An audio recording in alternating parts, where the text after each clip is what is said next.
नमस्कार साथियों, तिलक बाल निकेतन के ऑनलाइन डिजिटल प्लेटफॉर्म हाईटेक तिलक पर आप सभी का हार्दिक स्वागत और अभिनंदन करते हैं। जैसा कि आप सभी को पता है कि आज ही से हमने हमारा ऑनलाइन प्लेटफॉर्म शुरू किया है।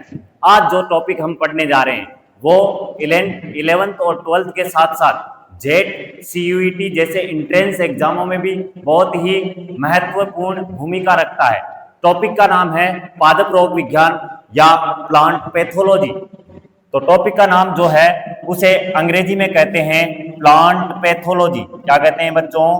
Plant pathology.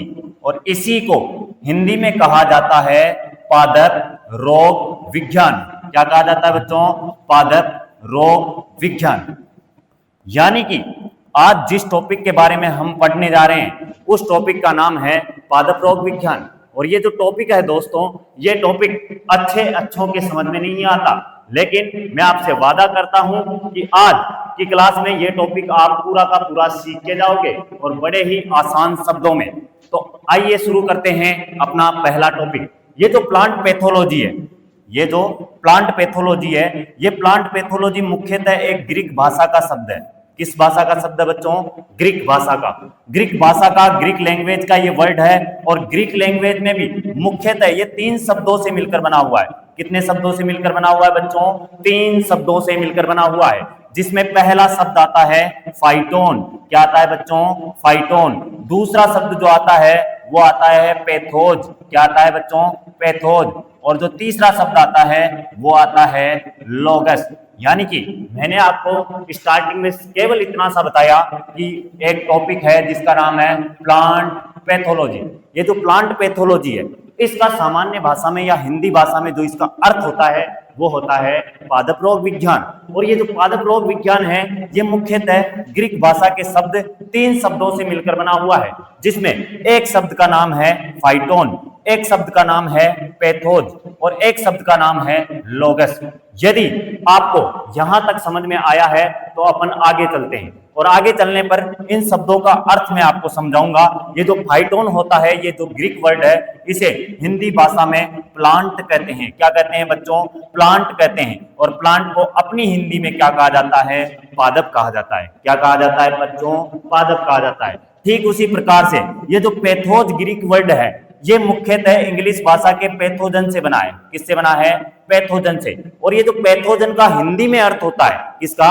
पैथोजन का जो हिंदी में अर्थ होता है वो होता है रोग कारक, या फिर अपन इसे रोगजनक भी कहते हैं। रोग कारक या रोगजनक का जो सामान्य अर्थ होता है वो केवल इतना होता है कि ये जो रोग कारक होते हैं, यानी कि ऐसे कारक जो रोग फैलाए, उन्हें कहा जाता है रोग कारक। यदि यही कारक आपके पौधों में रोग फैलाते हैं तो इन्हें कहा जाता है पादप रोग कारक। आसान भाषा में ठीक इसी प्रकार ये जो तीसरा शब्द है लोगस, इसका अर्थ होता है टू स्टडी। क्या होता है बच्चों? To study. टू स्टडी का अर्थ होता है अध्ययन करना। क्या होता है? अध्ययन करना। क्या होता है बच्चों? अध्ययन करना। यानी कि मैं अगर साधारण भाषा में पादप रोग विज्ञान के बारे में आपको बताऊं तो मैंने सिर्फ इतना बताया कि पादप के रोग कारकों का अध्ययन करना क्या कहलाता है? पादप रोग विज्ञान। नहीं, केवल इसका इतना मतलब नहीं होता भाई साहब। इसका एक मतलब और निकलता है कि पादप के रोगों का तथा उसके रोग कारकों का अध्ययन करना क्या कहलाता है? पादप रोग विज्ञान। लेकिन यहीं से भी ये परिभाषा कंप्लीट नहीं होती। ये परिभाषा कंप्लीट करने के लिए एक और शब्द आता है, जिसमें आता है पादप रोग नियंत्रण। यानी कि पादप रोग नियंत्रण क्या आता है? यानी कि यदि आपके पौधों में कोई रोग हो रहा है तो उस रोग को होने के लिए कोई ना कोई कारक होगा, तो उसका अध्ययन आपको करना पड़ेगा। यदि उस पौधे में रोग हो रहा है तो रोग के साथ साथ उस रोग का नियंत्रण भी आपको ही करना पड़ेगा। यदि आपको नियंत्रण करना है तो नियंत्रण आप तब कर पाओगे जब आपने पादप रोग विज्ञान पढ़ी है। तो इसी के साथ आगे अपन इस चैप्टर को बढ़ाते हुए आपको आगे पढ़ाता हूं। आगे चलते हैं दोस्तों।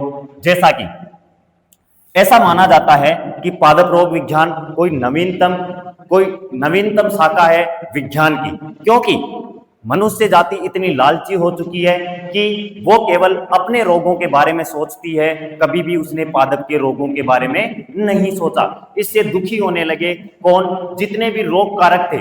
कौन थे? जितने भी रोग कारक थे, जो पौधों में आपके रोग फैला रहे थे, वो सारे के सारे दुखी होने लगे। और वो दुखी क्यों हुए?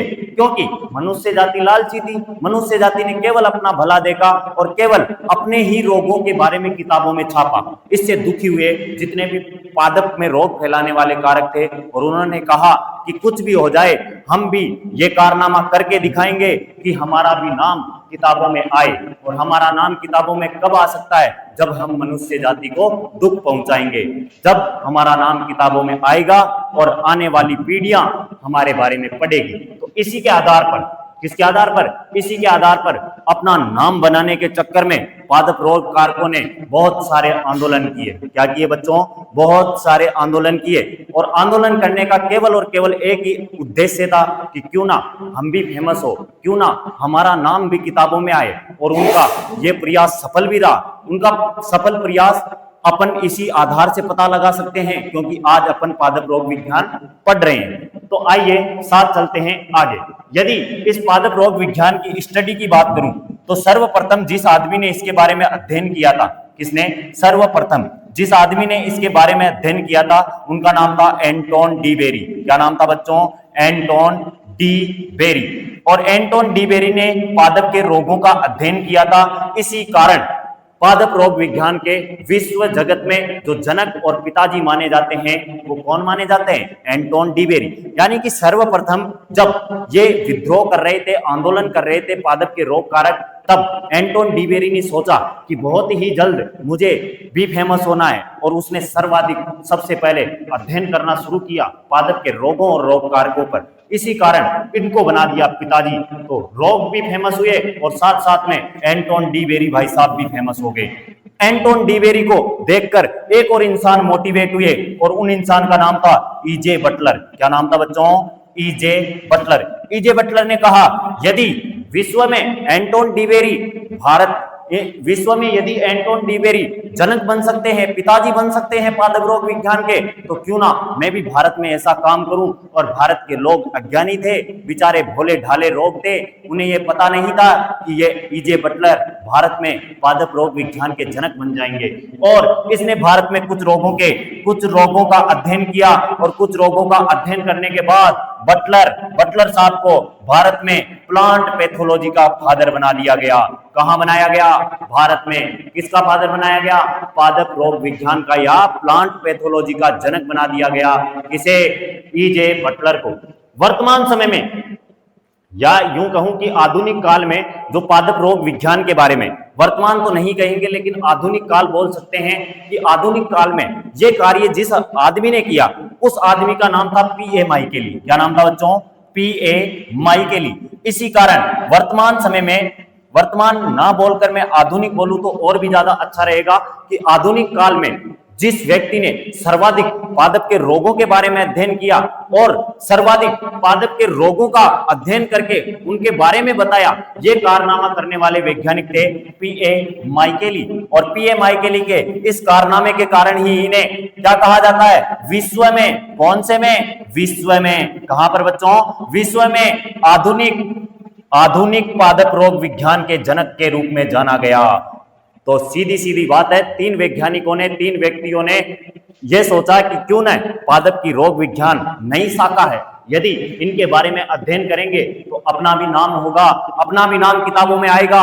11th 12th और ZCUET के बच्चे अपनी किताबों में उनके साथ साथ, इनके साथ साथ रोग कारकों और रोगों के साथ साथ अपना भी नाम पढ़ेंगे। और यही हो रहा है आज हमें नाम पढ़ना पड़ रहा है PA Michaeli, Anton D Berry, EJ Butler भाई साहब का। तो विश्व में आधुनिक पादप रोग विज्ञान के जनक कौन थे? पीए माइकेली। और ये जो पीए माइकेली थे, इन्होंने सर्वाधिक अध्ययन किया था कवकों पर। किस पर अध्ययन किया था? कवकों पर। और जो आपके पौधों में सर्वाधिक रोग फैलाने वाले रोग कारक होते हैं, वो कौन होते हैं? कवक होते हैं। क्या होते हैं बच्चों? कवक होते हैं, फंगस होते हैं। यही कारण था कि इसी पीए माइकेली को कवक विज्ञान का भी जनक कहा जाता है। किसका जनक कहा जाता है? कवक विज्ञान का, यानी कि फादर ऑफ माइकोलॉजी कौन है? पीए माइकेली। इसी के साथ यदि मैं आगे बताऊं तो भारत के बेचारे भोले ढाले लोग, इन्होंने कहा इनको कुछ अता पता नहीं था कि क्या चल रहा है संसार में, और इसमें फायदा उठाया ईजे बटलर ने। किसने उठाया फायदा? ईजे बटलर ने। ईजे बटलर ने कहा कोई बात नहीं, कोई नहीं करेगा खोज भारत में, मैं खुद जाएगा, मैं खुद खोज करेगा। और इन्होंने आधुनिक काल में भी, कौन से काल में? आधुनिक काल में भी सर्वाधिक रोगों का अध्ययन किया।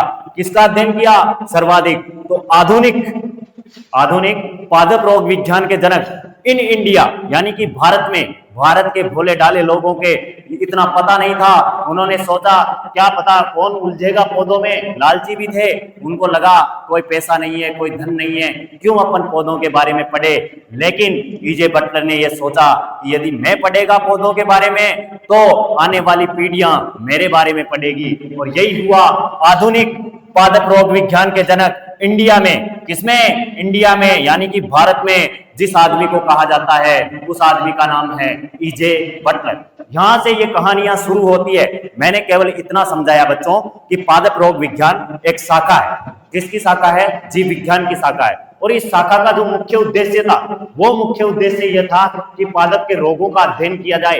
यानी कि किसका अध्ययन किया जाए? पादप के रोगों का अध्ययन किया जाए। किसका अध्ययन किया जाए बच्चों? पादप के रोगों का। इसी के आधार पर यदि मैं आपको बताऊं तो मैंने शुरुआत से आपको केवल इतना पढ़ाया कि ये जो प्लांट पैथोलॉजी है ये ग्रीक भाषा के, कौन सी भाषा के? ग्रीक भाषा के 3 शब्दों फाइटोन, पैथोज और लोगस से मिलकर बना हुआ है। ये जो फाइटोन शब्द है इसका अर्थ होता है प्लांट, ये जो पैथोज शब्द है इसका पैथोजन, और ये जो लोगस होता है इसका अर्थ होता है अध्ययन करना। यानी कि पादप के रोग तथा रोग कारकों का अध्ययन करना क्या कहलाता है? पादप रोग विज्ञान कहलाता है। अब इस पादप रोग विज्ञान के बारे में अध्ययन करके अपन को बताने वाले जो आदमी थे, किसमें? विश्व में। किसमें बच्चों? विश्व में। विश्व में जिस आदमी ने इनके बारे में बताया उनका नाम था एंटोन डिवेरी। इसी कारण father of plant pathology in world किसे कहा जाता है? एंटोन डिवेरी को। ठीक उसी प्रकार father of plant pathology in India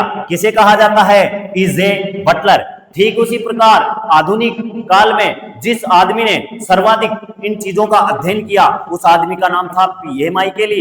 यानी कि मॉडर्न प्लांट पैथोलॉजी के फादर के रूप में जिस इंसान को जाना जाता है उस इंसान का नाम है पीए माइकेली। और यह पीए माइकेली, जिस पीए माइकेली के बारे में मैं आपको बता रहा हूं, ये पीए माइकेली वर्तमान समय में और आधुनिक काल में प्लांट पैथोलॉजी के फादर माने जाते हैं। और यही कार्य करने का श्रेय जो इंडिया में जाता है वो जाता है ईजे बटलर को। और मॉडर्न प्लांट पैथोलॉजी के फादर के रूप में इंडिया में जाना जाता है ईजे बटलर को। यहां तक आपको समझ में आया होगा कि अपन ने क्या पढ़ा। अब इसी के साथ बच्चों जो सबसे इंपॉर्टेंट चीज जहां से सर्वाधिक क्वेश्चन बनते हैं, हिस्ट्री ऑफ प्लांट पैथोलॉजी, यानी कि पादप रोग विज्ञान का इतिहास। जैसा कि मैंने आपको बताया कि ये कोई बहुत पुरानी शाखा नहीं है बच्चों, ये बहुत ही नवीनतम शाखा है पादप रोग विज्ञान की। यानी कि विज्ञान की या जीव विज्ञान की एकदम नवीनतम शाखा है। क्योंकि मनुष्य जाति बहुत लालची है। मनुष्य जाति इतनी लालची है कि वो केवल मनुष्य के बारे में सोचती है। उसने कभी नहीं सोचा पादप के बारे में। उसने कभी नहीं देखा कि पादप को भी दुख होता है क्या। उसने केवल अपने मतलब की बात की और इसी का फायदा उठाया। इसी से दुखी हुए जितने भी पादप में रोग फैलाने वाले कारक थे, और वो इतने दुखी हुए कि उन्होंने करने शुरू कर दिए आंदोलन। क्या किए बच्चों? आंदोलन। सारे के सारे प्लांट पैथोजन जितने भी पादपों में रोग फैलाने वाले रोग कारक थे, उन्होंने आंदोलन शुरू किए। उन्होंने देश में नहीं, विदेश में नहीं, बल्कि सभी देशों में आंदोलन किए। और इतने भयंकर आंदोलन किए कि जो पहला आंदोलन उन्होंने किया, पहला जो आंदोलन किया वो किया 1845 में। सन था 1845। देश का नाम था यूरोप। कौन सा देश था बच्चों? यूरोप। और इसी यूरोप देश का एक शहर था आयरलैंड। क्या था बच्चों? आयरलैंड।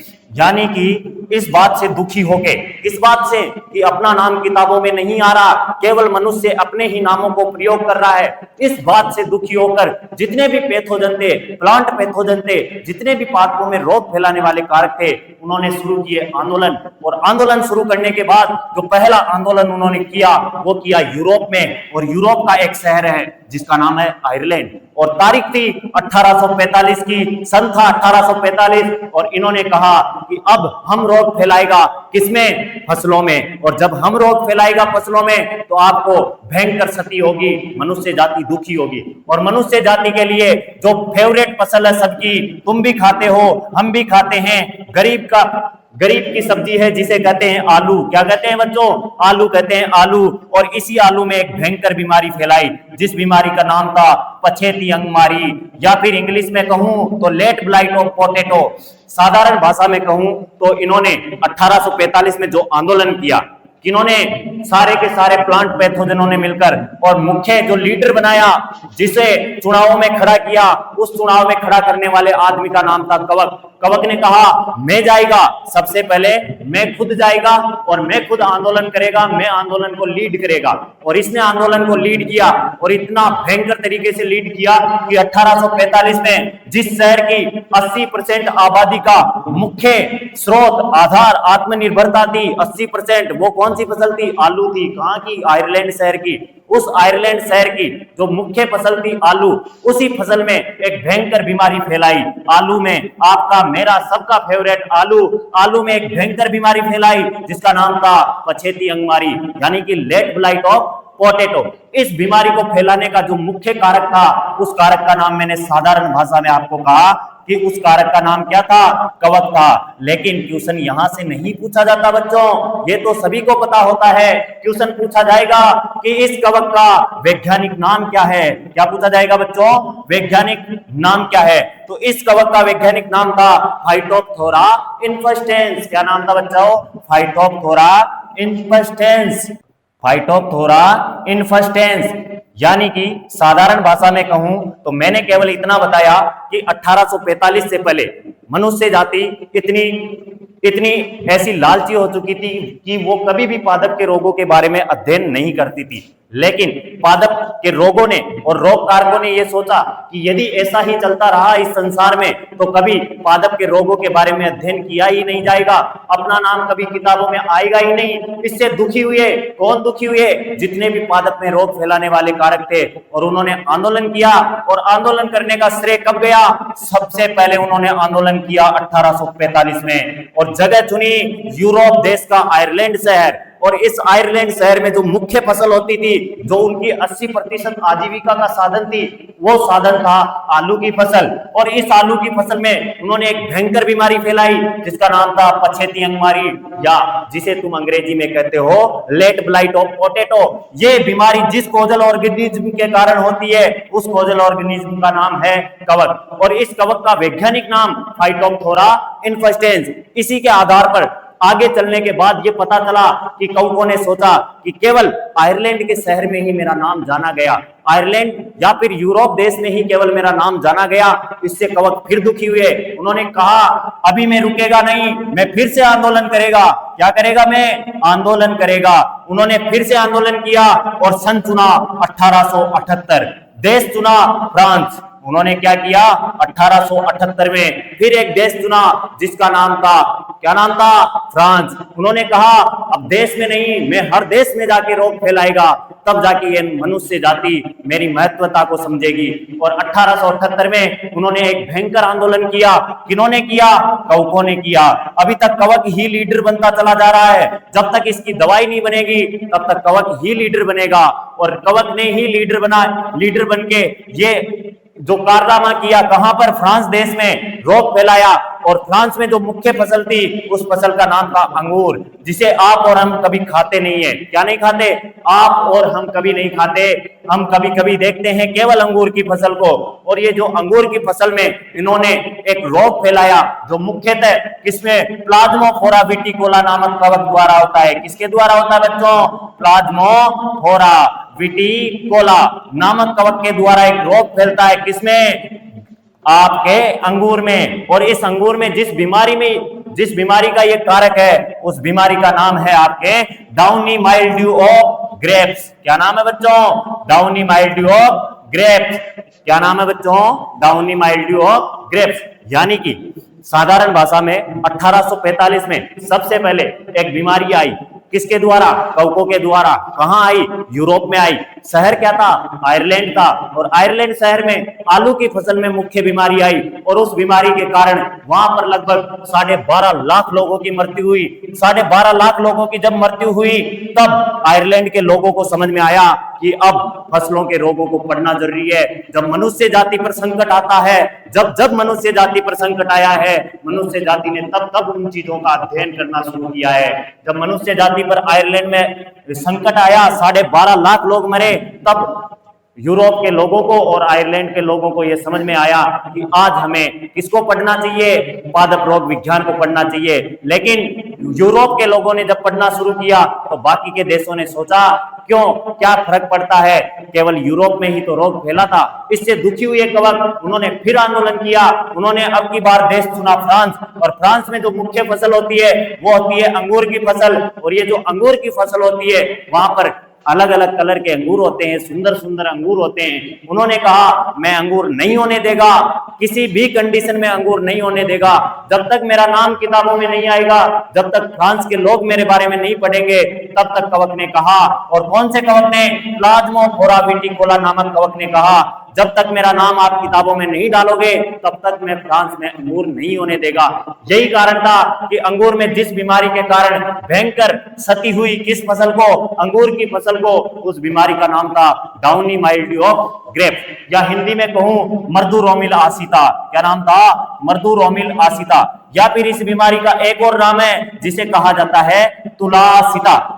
ये बीमारी मुख्यतः होती क्या है? साधारण भाषा में यदि मैं आपको बताऊं तो डाउनी माइल्ड्यू यानी कि जो आपका कवक होता है, माइल होता है, जो कवक होता है उसकी आपकी पत्ती जो होती है, पत्ती उसकी डाउनी यानी कि निचली सतह पर वृद्धि देखने को मिलती है। आपने देखा होगा आपकी रोटियों में फफूंद दिखती है, वैसी फफूंद दिखती है पत्ती की निचली सतह पर। यदि आपको ऐसी फफूंद दिख जाए, कहां पर दिख जाए? पत्ती की निचली सतह पर, तो आसानी से आप समझ सकते हो कि ये मेन लक्षण, मेन कैरेक्टर किसका है, मेन सिम्टम किसका है? ये डाउनी माइल्ड्यू का सिम्टम है। आई बात समझ में आसानी से? इसी प्रकार से जब कवकों ने भयंकर त्रासदी करना शुरू कर दिया, हर देश में जाकर उन्होंने जब आंदोलन शुरू किए, तब मनुष्य जाति को एहसास हुआ कुछ न कुछ इनका करना पड़ेगा, वरना अपने से पहले इनका नाम किताबों में आएगा, और जब किताबों में नाम आएगा तो कवक फेमस हो जाएगा। इसी से दुखी होकर एक आदमी आए जिन्होंने क्या किया कि मैं ऐसा नहीं होने देगा, जिनका नाम था प्रोफेसर मिलार्डे। क्या नाम था बच्चों? मनुष्य जाति फिर भी लालची होती है। इन्होंने कहा कवकों का नाम नहीं होने देगा, मैं किसी भी पादप के रोग का नाम नहीं होने देगा। और इससे दुखी होकर एक आदमी आए जिन आदमी का नाम था प्रोफेसर मिलार्ड। इन्होंने कहा मैं एक ऐसी दवाई बनाएगा। क्या बनाएगा? दवाई बनाएगा। इस दवाई से मैं क्या करेगा? मैं सारे के सारे कवकों को नष्ट कर देगा, और जब सारे कवक नष्ट हो जाएंगे तो मेरे अंगूर वैसे के वैसे बच जाएंगे जैसे फ्रांस देश में अलग अलग कलर के अंगूर आते थे। Thank you. हमारी आगे की क्लासेज के लिए हमारे ऑनलाइन यूट्यूब चैनल हाईटेक तिलक मालपुरा को लाइक, शेयर और सब्सक्राइब करें।